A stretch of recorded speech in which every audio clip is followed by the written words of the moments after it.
Ya más de 2 años de no podernos reunir, de no poder realizar este tipo de eventos,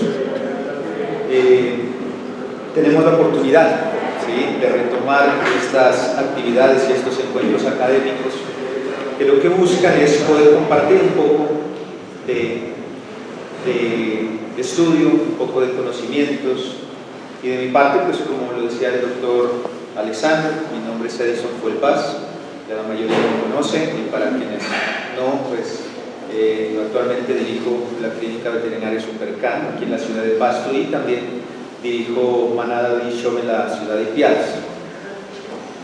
En esta oportunidad pues quiero compartirles un poco de lo que hacemos. Nosotros somos una clínica que trabaja 24 horas atendiendo urgencias, y ante todo pues poder mostrar la utilidad de la ecografía dentro de este trabajo. El mensaje que quiero dejar en esta mañana es ante todo que así como ustedes utilizan el termómetro, así como utilizan el fonendoscopio, ustedes puedan darle uso a ese ecógrafo y poder solucionar problemas que requieren una atención urgente o inmediata.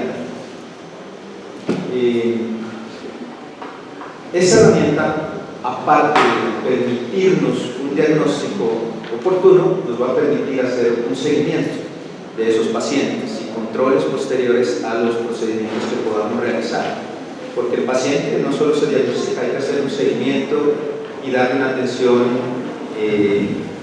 acorde a todas sus necesidades. Así que la ecografía de urgencias no es una ecografía en la que nosotros vamos a tener, digamos, un trabajo de ecografía completo.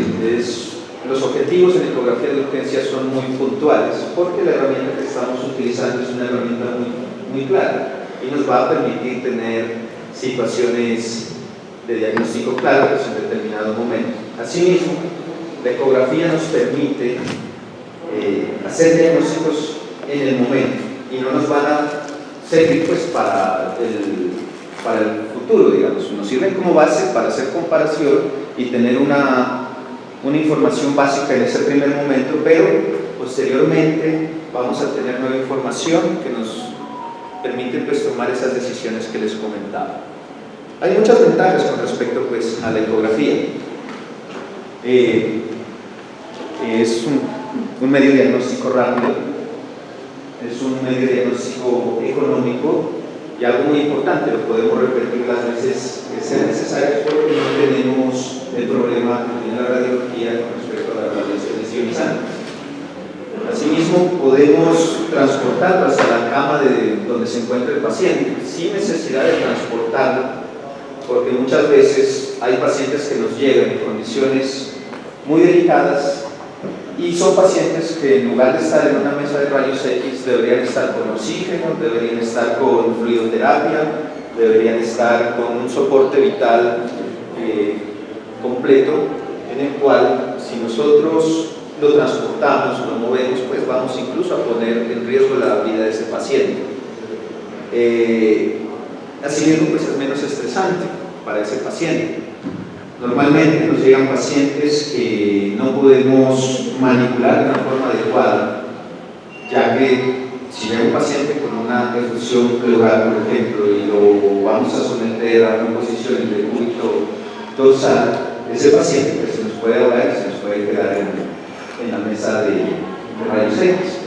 Así que en la mayoría de casos tenemos que adaptarnos a la posición en la que se encuentran.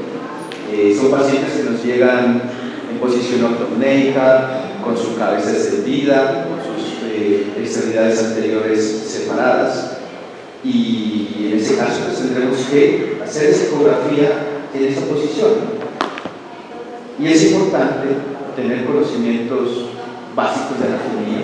Es esencial que podamos conocer la anatomía para poder saber que cuando posicionamos el transductor en una determinada zona del cuerpo, qué órganos vamos a encontrar en esos puntos, y de esa manera poder identificar cambios, desplazamientos y saber cuándo algo no debe estar en esa zona. Por ejemplo, una hernia diafragmática, ¿sí? no vamos a encontrar una vesícula biliar, un hígado dentro del corazón. Entonces, es importante que podamos tener en cuenta estas situaciones puntuales. Vamos a obtener obtenciones de imagen en tiempo real. No se necesita ser ecografista, pero sí tener un entrenamiento básico para poder realizar estos procedimientos. Podemos guardar esas imágenes, como lo comentábamos, y podemos también tomar muestras ecoguiadas, una efusión pleural, una efusión pericárdica, una efusión torácica, nos va a definir si es sangre, si es un transudado, si es un exudado, si tenemos pus en esa zona. Entonces, miramos que son muchos beneficios adicionales a los que puede mostrarnos la radiología.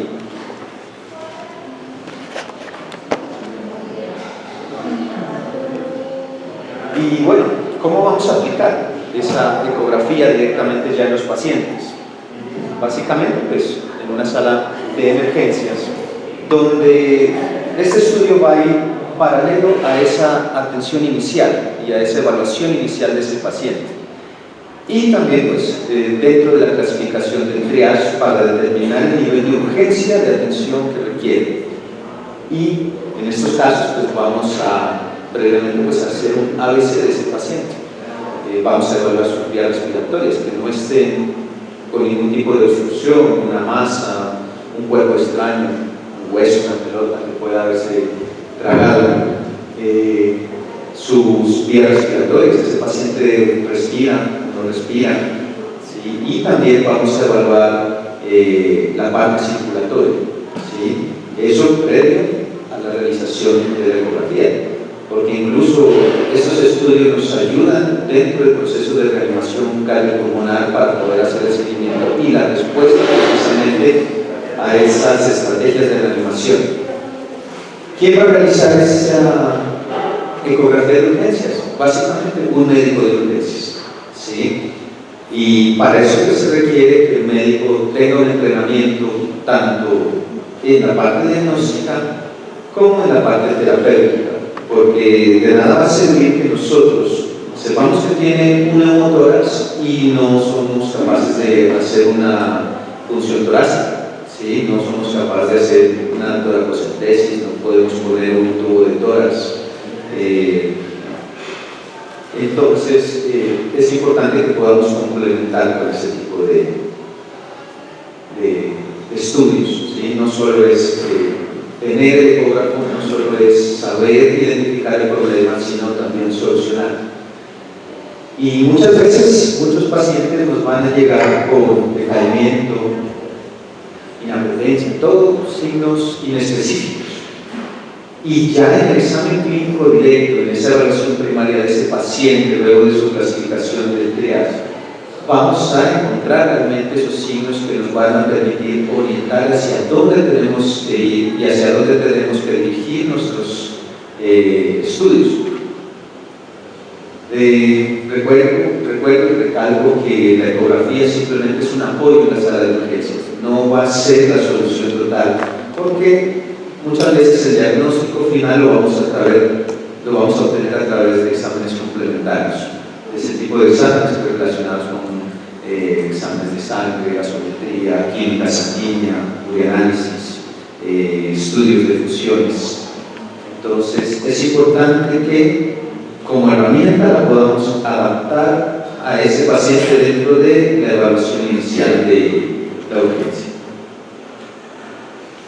Y bueno, como hablábamos, siempre va a haber algunos inconvenientes y esos están relacionados con la experiencia de la persona que realiza el estudio. Deben haber conocimientos previos, deben haber conocimientos con respecto a la física del sonido, debe haber un conocimiento mínimo de anatomía para poder saber qué es lo que vamos a buscar y que no nos pase pues como pasa pues en esta situación, ¿no? En la cual el médico ecografista va a poder identificar órganos, mientras que cuando estamos aprendiendo pues de pronto todo lo vemos en manchas y no podemos identificar. Entonces, esos son los principales inconvenientes que podemos tener. Es la habilidad del médico de urgencias para hacer uso adecuado de esta herramienta. Y bueno, casos clínicos, casos reales que nos llegan. Paciente caído de altura, soneo abdomen, hipotenso, hipotérmico. En estos casos, una ecografía de abdomen rápida va a permitirnos identificar presencia de líquido dentro de ese abdomen y posteriormente toma decisiones para realizar cirugías de control de daños. En este caso, encontramos un paciente con una fractura de vaso, la cual pues, fue resuelta a través de una esplenectomía. Pacientes politraumatizados, pacientes como estos, los cuales el trauma por atropellamiento es algo del día a día, es algo que podemos visualizar y podemos recibir en nuestras clínicas. Y como recomendación importante, siempre todo paciente politraumatizado debemos dejarlo bajo observación, porque en una etapa inicial podemos tener pacientes sin ningún tipo de signos, pero a los 10 minutos, media hora vamos a poder encontrar signos que pueden manifestar algún tipo de hemorragia interna o ruptura vesical, ruptura de vesícula biliar, ruptura de sistema digestivo. De igual manera, pues, seguimiento en la parte de tórax, problemas a nivel pulmonar, problemas a nivel cardíaco, hemorragias en esa cavidad. Entonces, todo paciente politraumatizado, sea mordido, caído, atropellado, con algún tipo de contusión, la recomendación, así sea un trauma común y no veamos heridas externas, algo internamente puede estar sucediendo, pero de igual manera todo relacionado con el seguimiento y la evaluación constante de ese paciente.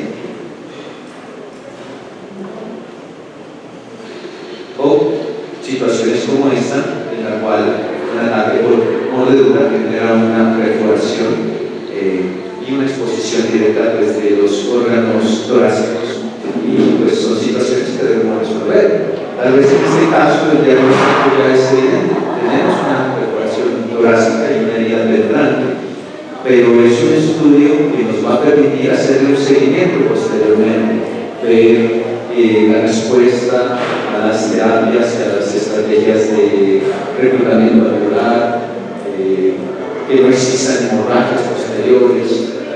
Una herida expuesta como esta nos va a permitir o va a favorecer infecciones. Entonces, estas infecciones pueden desarrollarse posterior a la resolución de este problema. Entonces, muchas veces los antibióticos pueden no ser suficientes. Situaciones como estas, donde tenemos pacientes igual politraumatizados, con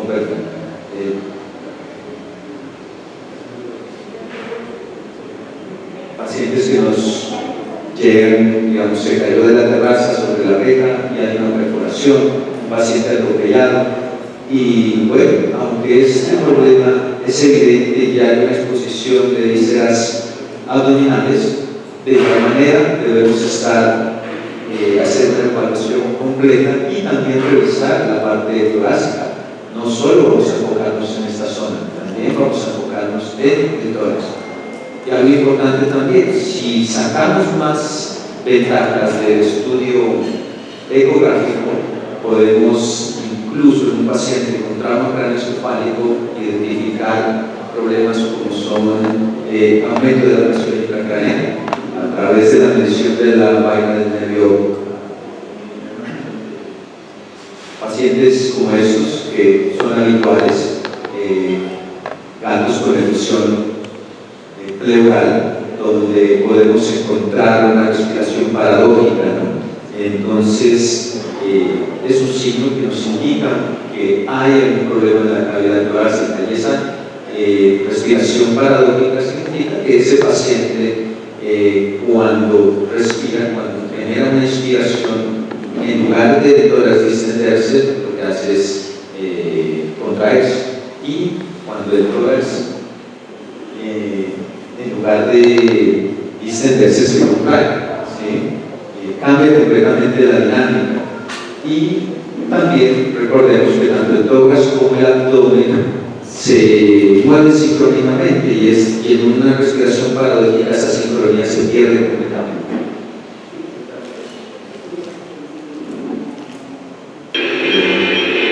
Pacientes como cálculos y cálculos corales y además cambio de altura, trauma craneoencefálico, conmoción pulmonar, son pacientes que podemos hacer seguimiento.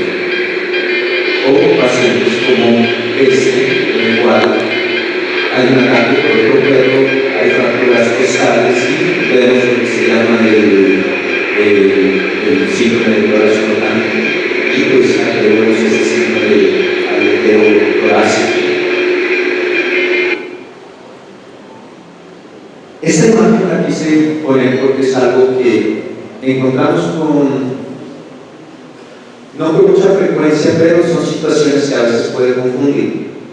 Es un paciente sin trauma previo, es un paciente que de manera espontánea empieza a tener dificultades en su locomoción y a través de la ecografía pudimos identificar que luego de su examen clínico, donde encontramos unas extremidades posteriores frías, hipotérmicas, al hacer un corte de la uña maxilar sacral, en ese caso vamos a mirar la aorta e identificamos una trombosis aórtica. O nos encontramos situaciones como estas donde las urgencias requieren que no solo nos enfoquemos en protocolos, porque a veces podemos encontrar múltiples pacientes, no solo nos enfocamos en la mamá, también hay unos bebés que requieren pues su atención y bueno, evaluar si hay signos de que esos cachorros pues, no hay muerte fetal, que están en buenas condiciones y en este caso pues podemos dar inicio a un tratamiento.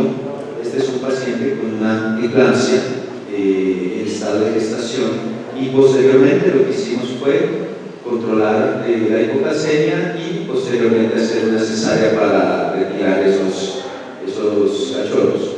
Afortunadamente era una gestación a término, entonces pudimos salvarlos a todos. Pero si nos damos cuenta, el uso de la ecografía tiene muchas ventajas, tiene muchas situaciones donde les podemos sacar el mayor provecho. Pero hablando directamente ya de protocolos, el señor Gregory Scianto, que es la persona que generó pues, los protocolos de atención en la sala de urgencias, publicándolos a través de un libro pues, que lo recomiendo mucho y es una guía importante que pues, ustedes pueden tener en cuenta, ¿no? Que es este. Entonces, les recomiendo que lo tengan y que lo puedan estudiar y lo puedan pedir para su consulta diaria. En este momento vamos a enfocarnos básicamente en lo que refiere al paciente de trauma. Y se generó este protocolo que es el protocolo FAST. ¿Sí? Este protocolo tiene varios componentes. ¿Sí? Hay un protocolo en el cual nosotros vamos a evaluar tórax, ¿sí? A través del FAST. Vamos a evaluar abdomen a través de la FAST, vamos a evaluar el pulmón a través del protocolo Red. Cuando realizamos todo este proceso, que vamos a llamar un Global FAST. Pero como les comentaba, la ecografía de urgencias no solo busca hacer un diagnóstico, sino que podamos hacer el triage y el seguimiento de ese paciente a lo largo de su proceso de recuperación. Entonces, el FAST hace referencia a ese protocolo de atención en el paciente politraumatizado o paciente que llega pues, con algún posible proceso de función abdominal o torácica por algún tipo de hemorragia que pueda encontrarse. Y Gregory Scianto habla de la ecografía que salva vidas. Y para que esa ecografía de verdad pueda salvar vidas, pues, hay unos, digamos, puntos importantes que vamos a tener en cuenta para no cometer estos errores. El primer error, no realizarlo al inicio de la urgencia. Entonces, hicimos la atención, hicimos esa primera evaluación del ABC de ese paciente. No sé cuánto, ¿quién me puede decir cuánto debe tardar un ABC? No sé, ¿quién puede darme ese dato? ¿Cuánto debemos tardarnos máximo en realizar el ABC de un paciente cuando llega a la sala de urgencia? Evaluar tanto su vía respiratoria, su respiración y definir si su parte circulatoria está de una manera adecuada. 2 minutos dicen por acá. ¿Quién da más? ¿Quién da menos? 30 segundos. En el ABC debemos tardarnos máximo 15 segundos. En 15 segundos debemos tener esa información respecto a vías respiratorias y funcionalidad cardíaca. ¿Sí? Entonces nos damos cuenta que el tiempo en estos momentos de la sala de urgencia es supremamente importante. Otro error, no lo realiza un médico de urgencias. ¿Sí? ¿Y por qué es importante que sea un médico de urgencias? Porque es un estudio que no se remite. Yo tengo un paciente con un posible neumotórax posterior a un trauma por atropellamiento, lo remito al médico y el médico me va a dar un informe. En ese tiempo de ir y volver, el paciente se me puede quedar. Nosotros en estos casos, si sospechamos de una situación que comprometa la vida del paciente, se debe remitir a una clínica de urgencias donde le presten la atención para diagnóstico y tratamiento, y no dejarlo con suero, analgésico en la noche y esperar al otro día mientras llegue el ecografista para ver cómo lo soluciona. En ese caso, todos los médicos que trabajan en clínicas de urgencias, sean médicos generales o sean médicos pues, de experiencia, pues todos deben manejar el PAS, todos deben manejar este tipo de protocolos. Otro error, tomar medidas. En estos casos no me interesa saber cuánto mide la masa, cuánto mide el riñón, no me interesa ese tipo de información. Necesitamos solucionar situaciones de una manera urgente. Para que la ecografía salga bien, pues tampoco debemos desplazar al paciente. Entonces, sea para revisión hacia un médico o sea que lo estamos trasladando dentro de nuestra clínica. Posicionar al paciente. ¿Sí?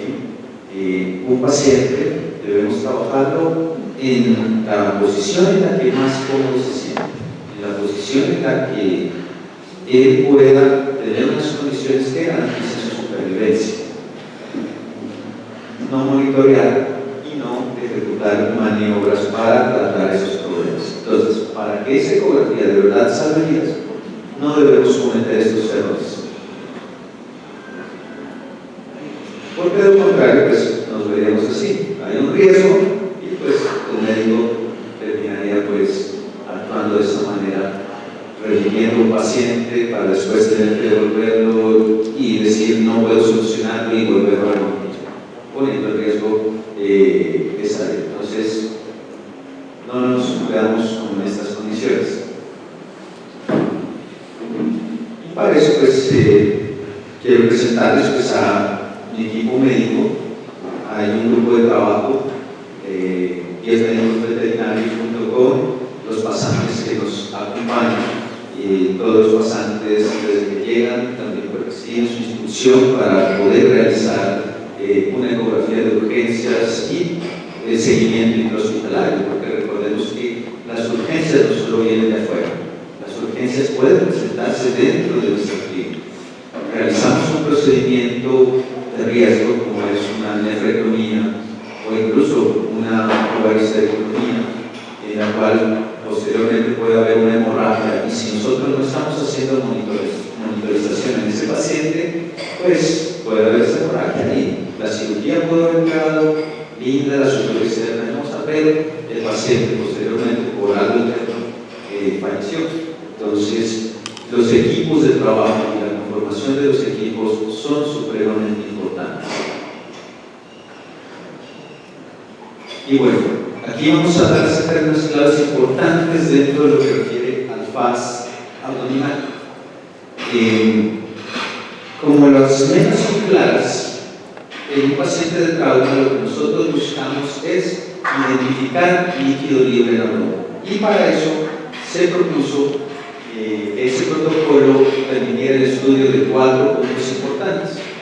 Una vista que es la vista hepatodiafragmática o subsifoidea, también conocida con ese nombre, en el cual vamos a tener en cuenta pues, lo que refiere a hígado, vamos a evaluar pues, músculo de diafragma, vamos a evaluar parte del tórax, ¿sí? Vamos a poder observar vesícula biliar, vamos a poder mirar estómago, que son pues, como los órganos más importantes en esa ventana.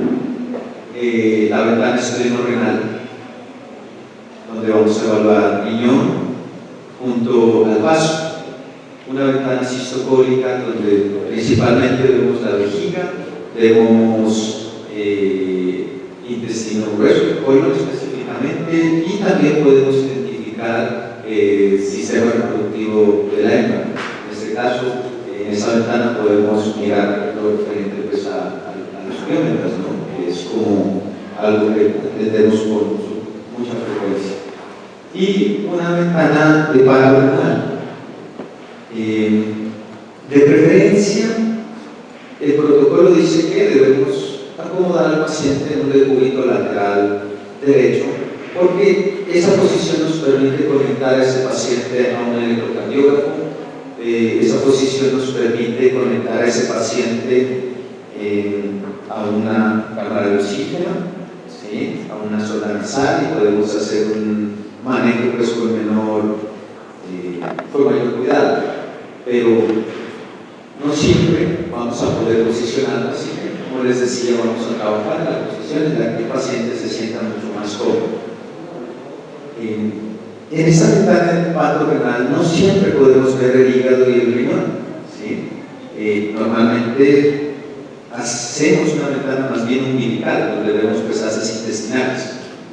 Es muy difícil que podamos identificar en un paciente de cúbito lateral, porque tendríamos que hacer mucha presión sobre ese punto para poder identificar el riñón y poder identificar el hígado.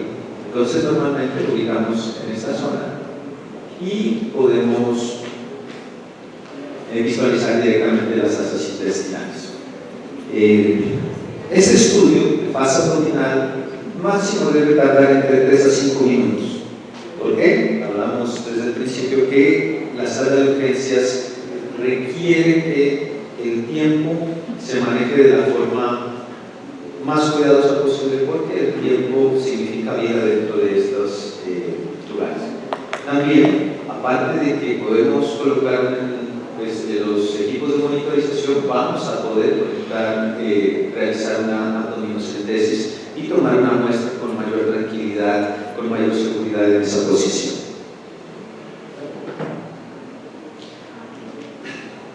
Cuando nosotros vamos a identificar ecográficamente pues, las diferentes estructuras, recordemos que existen unas diferentes ecogenicidades acordes a cada tipo de órgano o estructura que se encuentra. Cada uno tiene su propia ecogenicidad. Entonces, el hueso y el aire lo vamos a poder observar mucho más blanco, un hígado y un riñón puede tener una ecogenicidad pues, media, y la sangre y el líquido lo vamos a observar de un color negro, a diferencia de la radiografía donde la sangre y el líquido lo vemos blanco y pues las demás estructuras las vemos, sangre y líquido lo vemos blanco y estas otras estructuras las podemos ver negras, ¿no?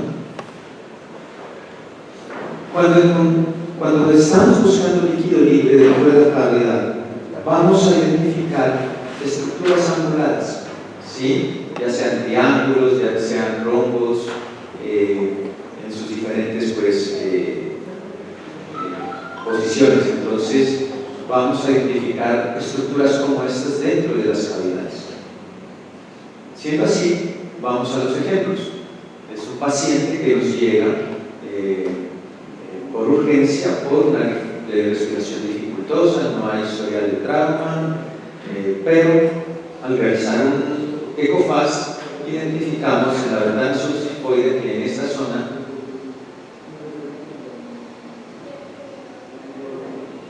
hay un pequeño triángulo que forma y que nos indica que hay líquido libre.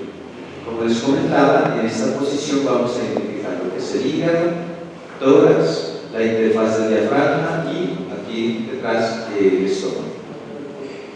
Entonces, esta ventana subsifoide nos va a permitir identificar estas estructuras. Aquí hay otro ejemplo, una estructura triangular, triangular, triangular. Aquí está la vesícula biliar, líquido libre. ¿Sí? Esta imagen aquí se pone pues, porque es bastante llamativa en el sentido de que no estoy buscando líquido libre, pero era un paciente que llegaba con vómitos recurrentes, pero en esta ventana puedo identificar y puedo evaluar el estómago. Y encontramos una estructura con una estructura anecoica dentro del estómago. Al hacer pues, la evaluación, palpación, pues se encuentra que es una estructura dura. ¿Sí? Normalmente, en un cuerpo extraño a nivel gástrico o intestinal, la mayor parte de estructuras van a tener, o cuerpos extraños van a tener un área hiperecogénica proximal con formación de sombra acústica, pero no todos los cuerpos extraños me forman este tipo de imágenes. Entonces tengan en cuenta que depende de la composición de ese cuerpo extraño vamos a obtener imágenes de pronto diferentes. Puede ser una espuma, puede ser elementos sincronados. En la ventana de espleno-renal vamos a observar en este caso líquido libre en la parte craneal al riñón, y aquí hay también pues, un poco de líquido libre. ¿Sí? Otro paciente con líquido libre en la ventana de espleno-renal. Acá también hay otra cantidad de líquido libre. El primer paciente, este paciente es un paciente con una efusión abdominal no traumática. Este es un paciente con una efusión abdominal traumática posterior a un atropellamiento. Pero también en esa ventana podemos encontrar estructuras o podemos evaluar ese riñón. No sé quién quiera describir esta imagen que estamos observando. ¿Quién nos podría ayudar? Porque ya de entrada empezamos a ver que hay situaciones anormales o no sé si lo ven normal. Pérdida de la relación corteza.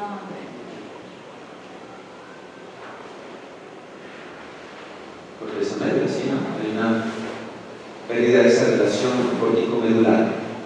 ¿Sí? Era un paciente también con efusión abdominal.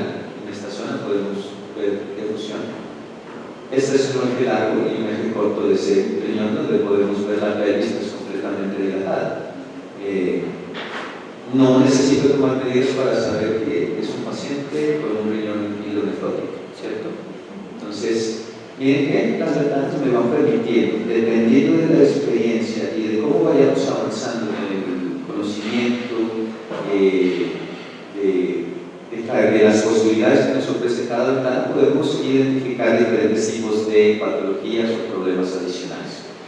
Una ventana cistocólica, donde podemos observar líquido libre, ¿sí? En esta zona. Y aquí también tenemos líquido libre. Siempre vamos a mirar que son estructuras, ese líquido lo vamos a ver como zonas triangulares. ¿Sí? Entonces, esto es por una ruptura de vejiga. ¿Quién está de acuerdo? ¿O puede ser algo diferente?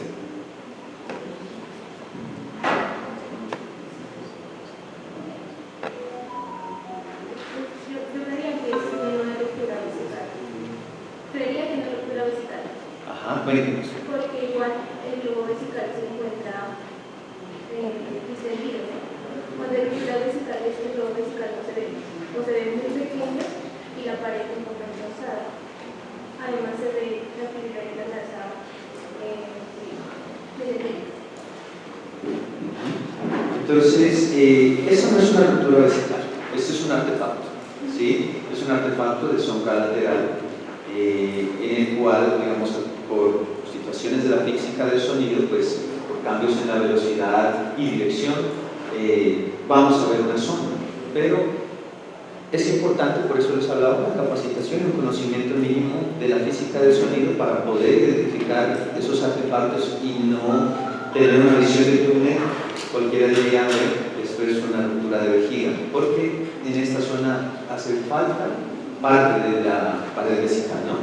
Entonces, ¿cómo podemos saber si esa vejiga está rota o no? Digamos, uno, pues, como dice, su nombre es, bueno, como dice Daniela, pues, en este caso vemos un globo vesical, ¿sí? Aunque cuando hay rupturas podemos ver que el peritoneo genera un tapón. Hay que estar muy atentos y puede ser que ese tapón esté esté construyendo la fuga de esa orina. ¿Y cómo más sabríamos si eso no con orina? A través de una aluminocentesis y evaluación de ese líquido y saber pues, directamente, incluso hasta con una guía de orina o al microscopio, qué tipo de líquido es el que estamos encontrando. Entonces, tengamos en cuenta los artefactos que podemos encontrarnos en estas situaciones. Y una ventana, pues más bien umbilical, donde podemos ver líquido libre en diferentes zonas y las asas intestinales flotando. Y miren, el líquido libre siempre lo vamos a ver como una zona angulada. Esta es otra imagen, un paciente con efusión traumática, donde vemos asas intestinales flotando sobre ese líquido, pues que en este caso era sangre. Pero bueno, el líquido siempre lo vamos a ver anecoico. Realmente depende de la composición de ese líquido. Si es una peritonitis, o incluso, por ejemplo, si es un trauma abierto, la sangre dentro del abdomen va a coagular. Y incluso podemos ver esa sangre como ecogenicidad del tejido. Entonces, en traumas abiertos vamos a observar pues, que puede tener una ecogenicidad mayor, incluso con ecogenicidad que pudiese parecerse a un tejido, ¿no? Entonces, todo depende de la composición del tejido. Mirémoslo nuevamente. ¿Sí? Hay contenido, una ruptura de una víscera y pues puede estar generando pues, una peritonitis. Y pacientes, por ejemplo, en este caso, donde hacemos una ventana subsifoide y recordemos que el transductor nosotros lo podemos mover, rotar, desplazar, en este caso simplemente haciendo un leve giro, ¿sí? En un abanico hacia caudal podemos identificar el vaso, hay una fusión y en la cola del vaso vamos a ver la presencia de una masa. Entonces hay una ruptura de una masa esplénica. Aquí lo podemos tener estudiándolo de manera directa y la efusión en esta zona. Este mapa conceptual pues, que se encuentra en el libro de Lisiano, lo que nos permite es tomar decisiones con respecto al seguimiento de ese paciente. El FAS abdominal, cuando ese paciente nos llega en ese primer momento, puede ser negativo, ¿sí? Por eso les hablaba de que todo paciente politraumatizado debe quedarse bajo observación. Entonces, si llega negativo, luego del protocolo de 4 horas, yo les digo, si a los 10 minutos necesita una ecografía, hay que hacerlo. Si a la media hora necesita una ecografía, hay que hacerlo. ¿Cuándo? Cuando el paciente lo necesita. Nos tenemos que a veces salir un poco de los protocolos para actuar en base a la evolución de ese paciente, porque las situaciones de urgencia pueden cambiar en cualquier momento. Entonces, si luego al hacer un seguimiento de ese paciente negativo se vuelve le hacemos un control y sigue negativo, pues simplemente hacemos seguimiento con FAST. Pero si luego de ese paciente negativo le hacemos el seguimiento y se vuelve positivo, lo vamos a tratar como un paciente positivo. ¿Listo? Y en este caso, ¿qué es lo primero que hacemos? Si sale positivo, lo primero es caracterizar ese líquido libre abdominal. ¿Es sangre o es otro tipo de líquido? ¿Sí? Y si es otro tipo de líquido, pues debemos determinar ese origen y esa causa de ese líquido. Pero si es sangre, vamos a poderlo clasificar. Recuerden que teníamos 4 ventanas. El FAS lo vamos a poner una puntuación. Esa puntuación está en que si tiene una ventana positiva, pues sería 1 de 4, pero si tiene 4 ventanas positivas, serían 4 de 4. Estos pacientes con 1 o 2 ventanas positivas, siempre lo vamos a estar relacionando con el hematocrito, ¿sí? Con la presión arterial, con todo el seguimiento que refiere a la monitorización de ese paciente. Pero normalmente un FAS 1 y 2, y si es trauma cerrado, muchas veces no requiere cirugía exploratoria.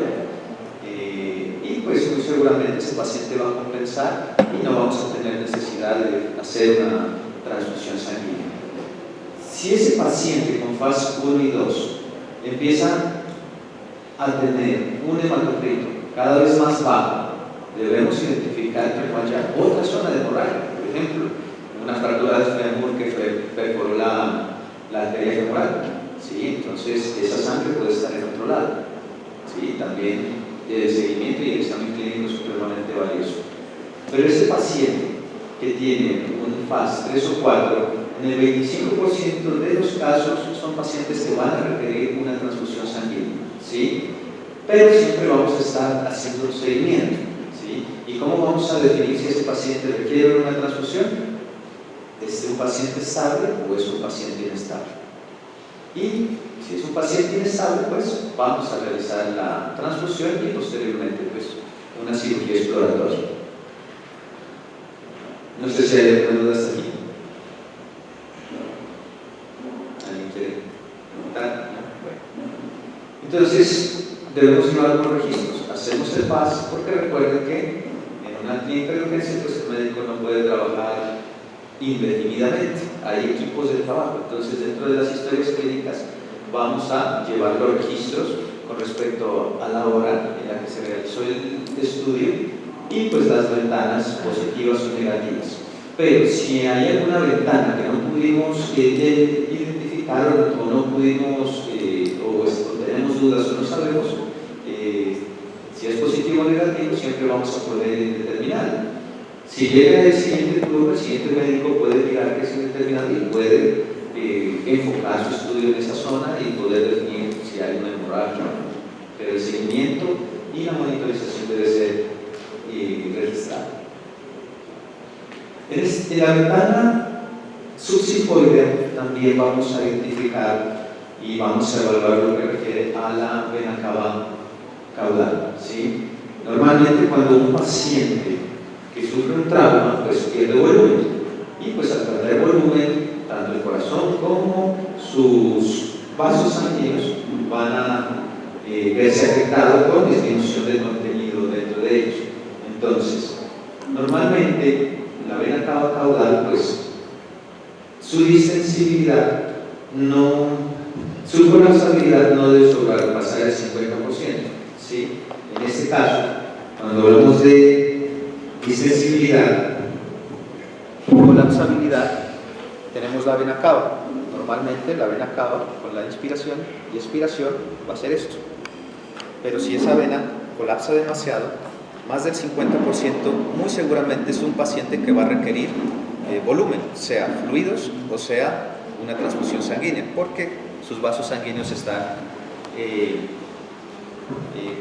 con bajo contenido de fluidos. Entonces,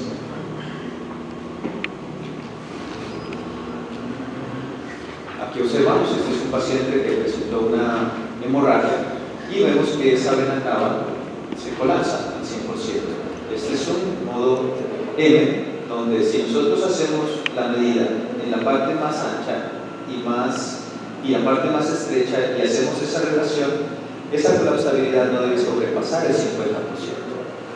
Y no la vamos a evaluar de una forma sola, vamos a mirar cómo está ese corazón, cómo está esa contracción cardíaca, y en este caso pues empezamos a ver que ese corazón tiene un signo que se llama el signo del beso papilar, donde se contrae completamente por su disminución en la boleta. Aquí tenemos otro paciente donde podemos observar el colapso de esa vena cava. Y de igual manera, esa cámara cardíaca, que más o menos debería ser un tercio de su capacidad, la vemos que se colapsa al 100%. ¿Sí? Pero observemos este caso. ¿Qué me dicen ustedes con respecto a esa cava?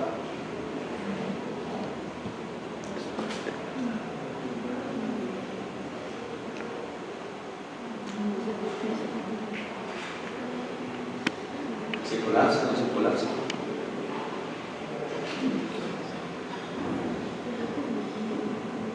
Ok, bueno, miramos esta imagen.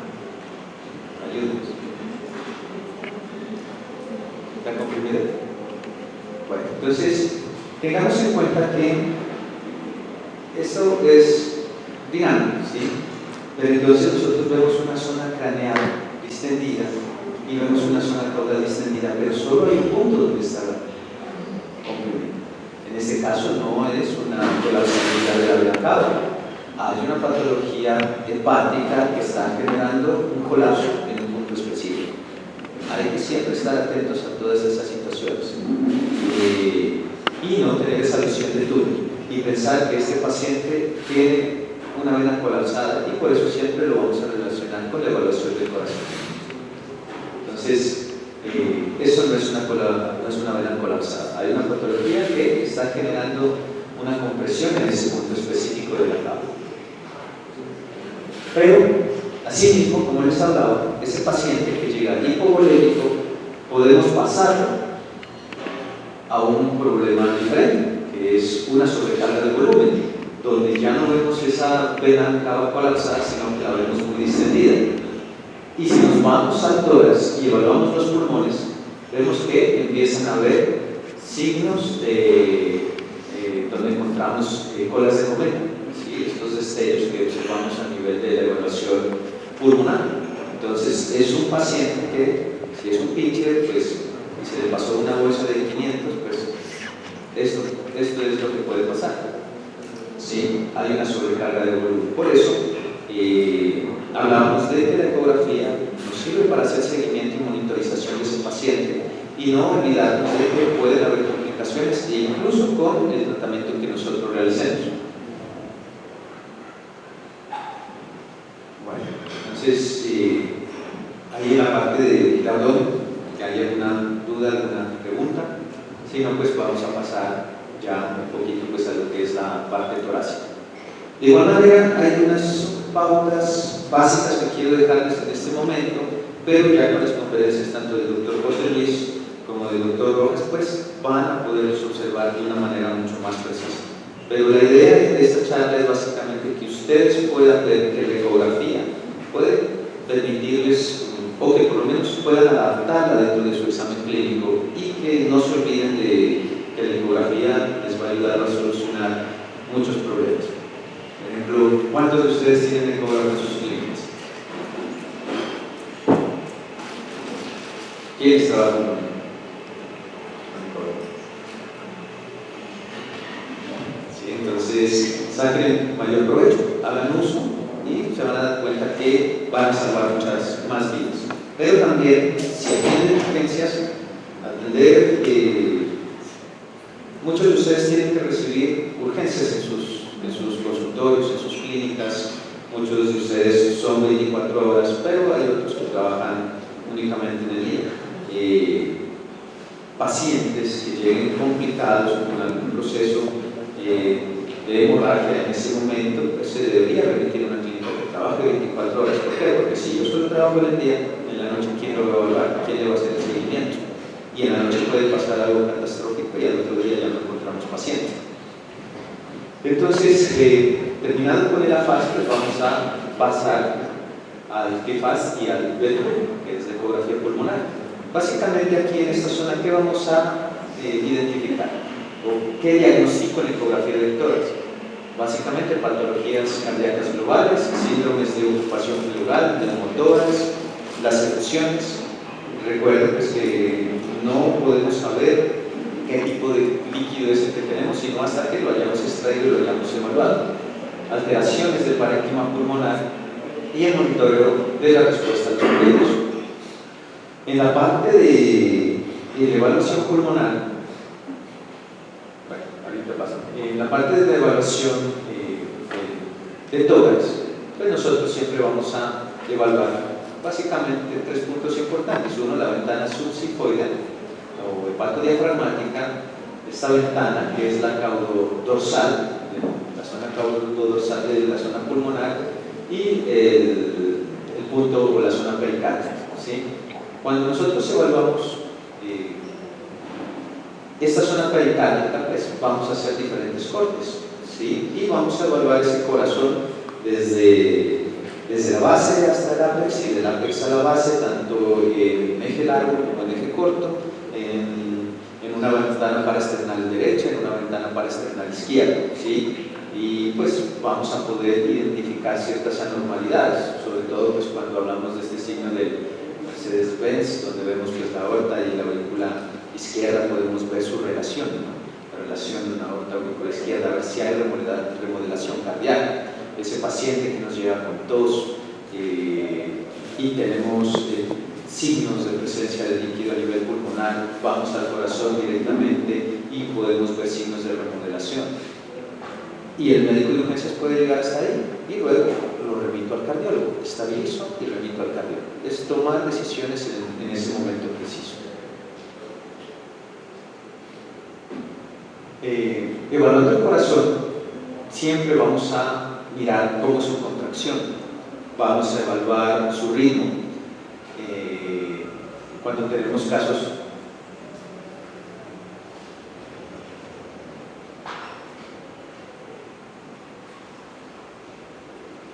como este, donde ¿qué opinan ustedes de ese ritmo? ¿Normal? ¿Normal?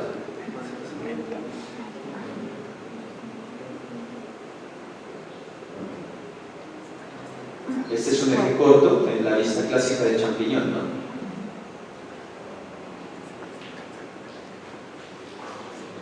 O esta vista donde vemos a este paciente con un colapso. Esta sí era una cardiopatía hipertrófica en un felino, ¿sí? Pero también cuando nosotros tenemos un paciente que ha reducido su volumen vascular, vamos a ver que el corazón se colapsa y puede generarnos un signo que se llama una pseudohipertrofia. Entonces, solo hasta que hayamos devuelto el volumen a ese paciente, vamos a volver a evaluar y vamos a definir si ese corazón realmente tiene una cardiomiopatía hipertrófica o simplemente era una pseudohipertrofia. O también podemos ver, como les hablaba, la contractilidad, el ritmo de ese paciente. ¿Qué opinan ustedes de este corazón, de esta contracción?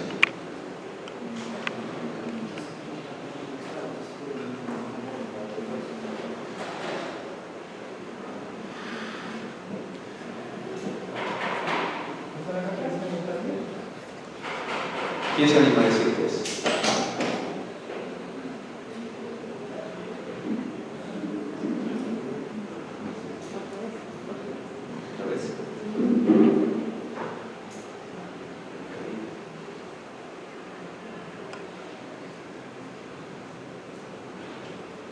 Simplemente con la observación ya podemos hacernos una idea, ¿no?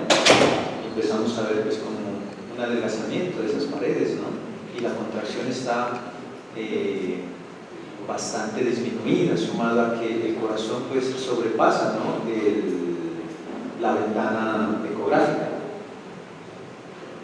Golden Retriever.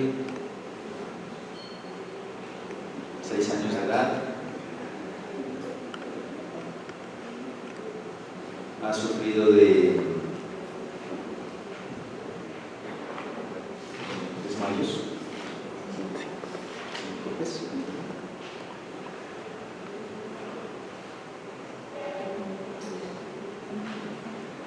¿Quién da más? Entonces, una cardiomiopatía dilatada. Entonces, siempre relacionamos con la clínica del paciente. No vamos a evaluar la imagen. Hay que tener en cuenta todo lo demás. Un paciente hipotenso, con la temperatura baja. Hablábamos de la remodelación cardíaca. Entonces, en esta ventana, tengan en cuenta que cuando hacemos esta ventana del sitio pericárdico, la ventana pericárdica, nos vamos a utilizar la ecografía cardíaca normal. O sea, normalmente una ecografía cardíaca, pues el puntero pues va hacia el lado, o la marquilla va hacia el lado derecho de la pantalla, ¿sí? En este caso, pues, como sea, como lo tengamos programado, lo vamos a evaluar, ¿sí? Inmediatamente, necesitamos ganar tiempo. Pero entonces, aquí empezamos a analizar ciertas situaciones donde vemos un atrio completamente agrandado y vemos líquido por fuera, ¿no? Entonces es un paciente con una efusión pericárdica. ¿Y cómo vamos a diferenciarlo de una efusión pleural? Porque vemos una línea ecogénica alejada del corazón. Si esta línea ecogénica está pegada, pues no es una efusión pericárdica, es una efusión torácica, ¿sí? Aquí la miramos, ¿sí? La línea ecogénica y la remodelación cardíaca. Entonces, este paciente pues tiene un alto daño desde ese corazón, ¿no? Una ventana subsifoide que también, aparte, como les decía, de evaluar hígado, de evaluar vesícula biliar, de evaluar estómago, también podemos evaluar pues tórax. Y en este caso pues vemos un paciente con una efusión pericárdica con el típico signo de pista de carreras de caballos, ¿sí? Del hipódromo. Este paciente, ya en otros cortes, pues empezamos a notar que acá está la causa, que es una masa pericárdica a nivel de la aurícula derecha. ¿Sí? La podemos ver. Luego de la cirugía, pues se extrajo, se envió a patología y pues encontramos que era un hemangiosarcoma. Pero si nosotros observamos en esta ventana, nos damos cuenta que prácticamente ese ventrículo derecho está completamente colapsado. Entonces se está generando algo que se llama un taponamiento cardíaco. Y otra vista en un eje largo donde observamos el líquido alrededor del corazón. Tratamiento inmediato: sacar de la urgencia a ese paciente a través de una pericardiocentesis. Aquí tenemos otra vista de otro paciente. Entonces, líquido libre, ¿sí? El signo de la pista de carreras, pero adicional empezamos a ver algo: el edema de la parte de la vesícula biliar, ¿sí? Y si nos vamos a la ventana del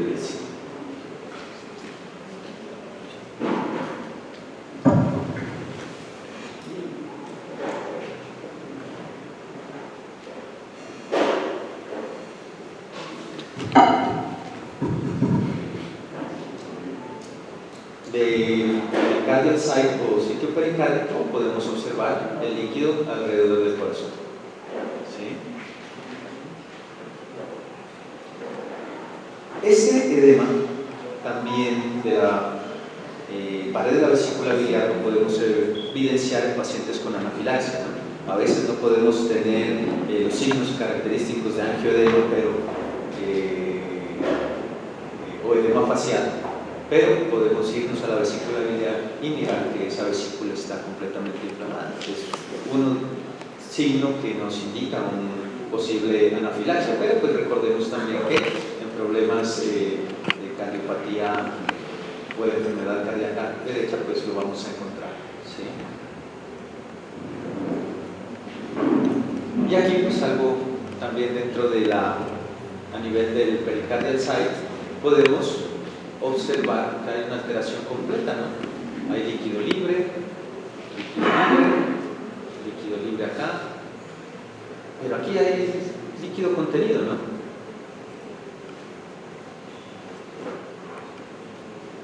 aquí hay líquido contenido. ¿Sí? ¿Quién me podría ayudar con esa imagen? Estamos en una ventana parasternal izquierda, a nivel del sitio pericárdico. Paciente, trauma por atropellamiento, distrés respiratorio, ¿sí? Paciente con disnea, mucosas pálidas.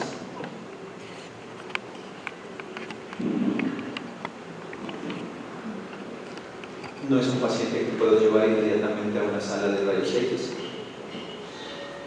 pero la ecografía me está dando el diagnóstico.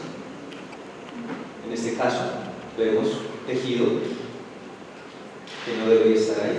Es un tejido diferente al tejido pulmonar. Si lo miramos acá, igual. ¿Y qué estructura vecina al corazón, detrás del diafragma, tiene esas características?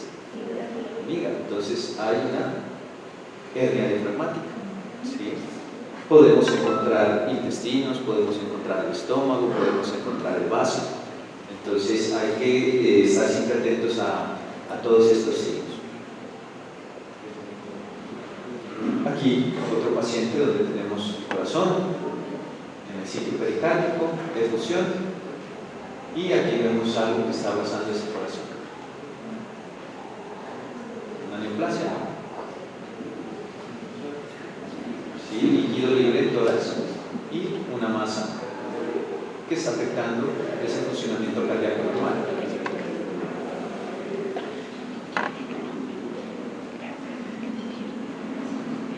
Y bueno, para ir terminando pues esta parte de la ecografía del pulmón, en el cual pues vamos a evaluar, este sería el proceso y el protocolo que Greg Lisiano nos dice, donde vamos a evaluar pues una zona pulmonar caudo-dorsal, una zona pericial, una zona media y una zona craneal. ¿Sí? Estos serían los puntos donde vamos a evaluar el pulmón con el protocolo Bell-Gluck. Pero entonces nosotros necesitamos saber cómo se ve un pulmón normal. Para eso necesitamos tener en cuenta 5 características básicas. Uno, podemos trabajar en un modo M, donde vamos a observar lo que se llama el típico signo del mar y la playa. ¿Sí? Este sería un pulmón normal. Y podemos ver pues, cómo llegan las olas, y esta sería la zona de la playa. Entonces, en modo M vamos a ver mar y playa, para que un pulmón se vea normal. Vamos a visualizar la línea pleural. ¿Sí? Sería el segundo punto.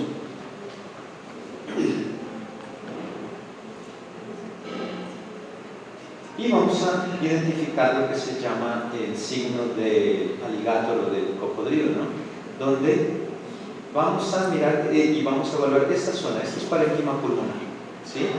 Y estas serían las costillas, ¿sí? Y las sombras que me generan las costillas. Siempre vamos a poner en el centro el tejido pulmonar que queremos evaluar. Esto sería con una sonda microconvexa y esta sería con una sonda lineal. La sonda lineal básicamente la vamos a poder, nos va a facilitar la evaluación de las pleuras, ¿no? Para ver si hay algún nódulo, algún quiste o algún tipo de masa. La presencia de lo que llamamos también el sliding pulmonar, que sería sliding pleural, perdón, o roce pleural, que sería pues otro de los signos a tener en cuenta para poder definir si ese pulmón es un pulmón normal o no. Y la presencia de lo que se llaman las líneas B, ¿sí? Las líneas A, que son líneas horizontales, ¿sí? Que se van a presentar pues básicamente por reverberación de ese sonido, ¿sí? Reverberación pues del sonido al ingresar a esos tejidos.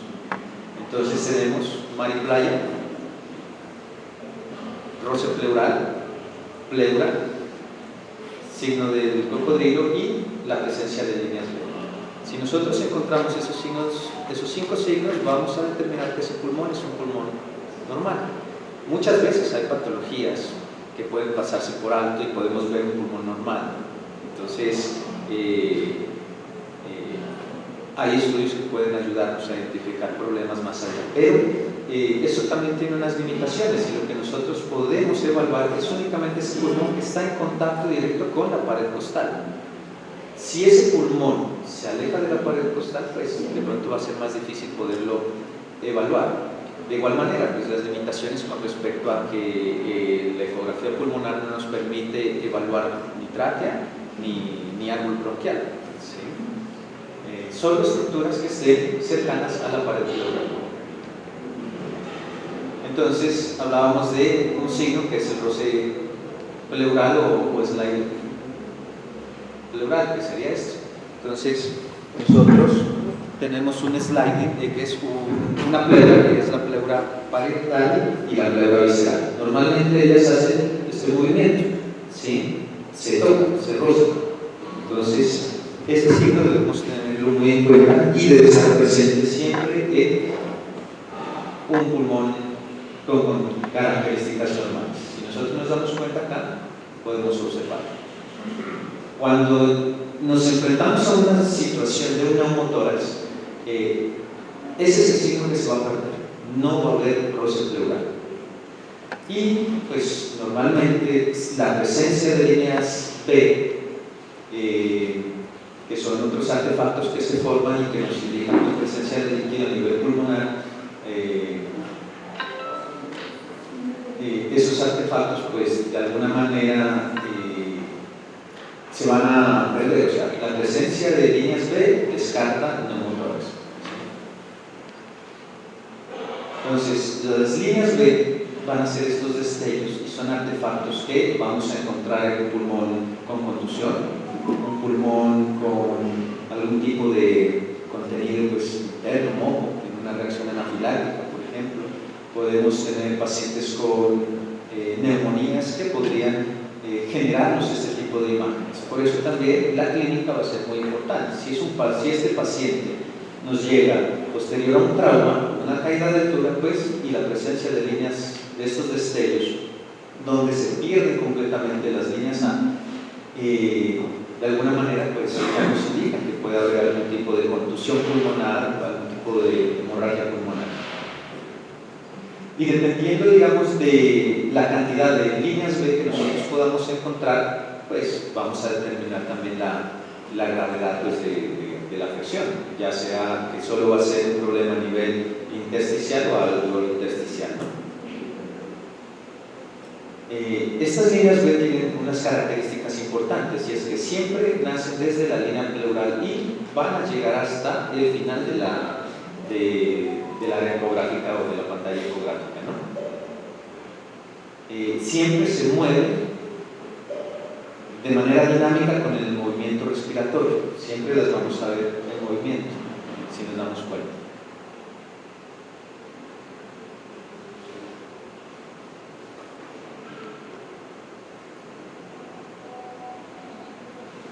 Y en este caso pues encontramos el signo, un signo característico que es el signo de lluvia, ¿sí?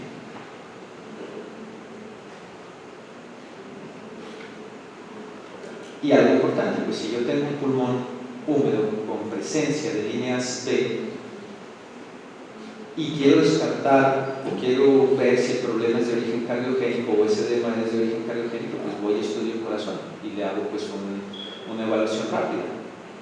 Muy seguramente a la auscultación este paciente tenía un soplo cardíaco. Entonces, al evaluarlo, vamos a poder definir si ese origen de ese edema es cardíaco o no. Y bueno.